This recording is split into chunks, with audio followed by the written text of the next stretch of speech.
Sa mga buyer na naghahanap ng 100 square meters single attached pre-selling, itutur ko kayo ngayon kay Linea Model. Ito ay nasa Hugo Perez ng 13 Martires, Cavite, malapit sa lahat ng major establishment.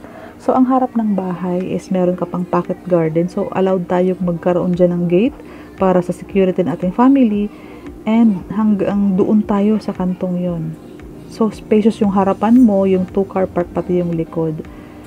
So, naka-complete finish yung ating labas. Ang deliverable ng loob natin is naka-bare finish para masunod ang gusto natin. Itsura ng tiles, pintura.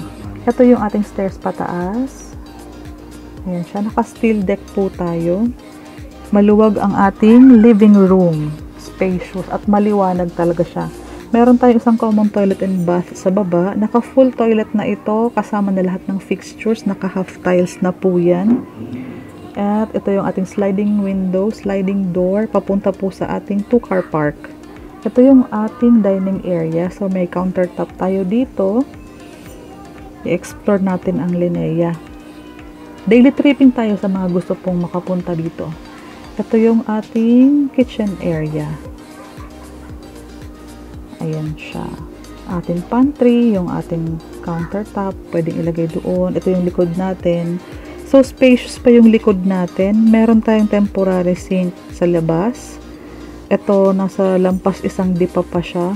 Ito yung part na to ang ating space sa ating car park. 2-car park. So, sobrang luwang kung ipapa-expand mo pa siya. So, nai-imagine mo po, ganyan po siya kaluwang. And ito po yung ating likod. Ating laundry area. Ayan siya, may sink siya sa likod.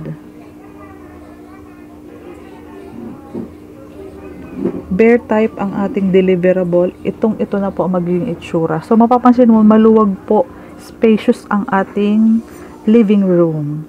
Ayan, ganyan po ang itsura niya. Sa taas, check natin. Naka-smooth cement finish na po yan. Mapapansin mo ang ating hagdanan is hindi siya stiff, hindi siya makitid. So, tamang space lang. Ito po, meron kang storage dito. Pwedeng lalagyan ng mga sapatos. Ito po ang ating ikalawang toilet and bath sa taas. Same size lang siya nung toilet and bath na nasa baba. Kasama din ang lahat ng fixtures. Naka-half tile po yan. Okay po. Ito ang kabuuan ng ating second floor. Ganito ang turnover. So, possible ito ng 3 bedrooms. Kung malaki ang ating family, and kung gusto mo naman na mas malaking space, pwede itong maging 2 bedrooms. Ito yung space mo sa harapan, ito yung space mo sa gilid na 2-car park, at sa likod po, meron ka pa ding space. So, ganyan siya kaaliwalas. Meron tayong 2 pintuan each room. Malaki ang mga sliding windows natin. Ayan po. Ito yung space sa likod. Laundry area. Yan po yun. So, kung mapapansin mo, ang dami pang pong space. Open tayo for expansion. Ito, naka 3 bedrooms ka na. Malaki na yan. How much more pa po kung papa-expand po ninyo ang Linea Model.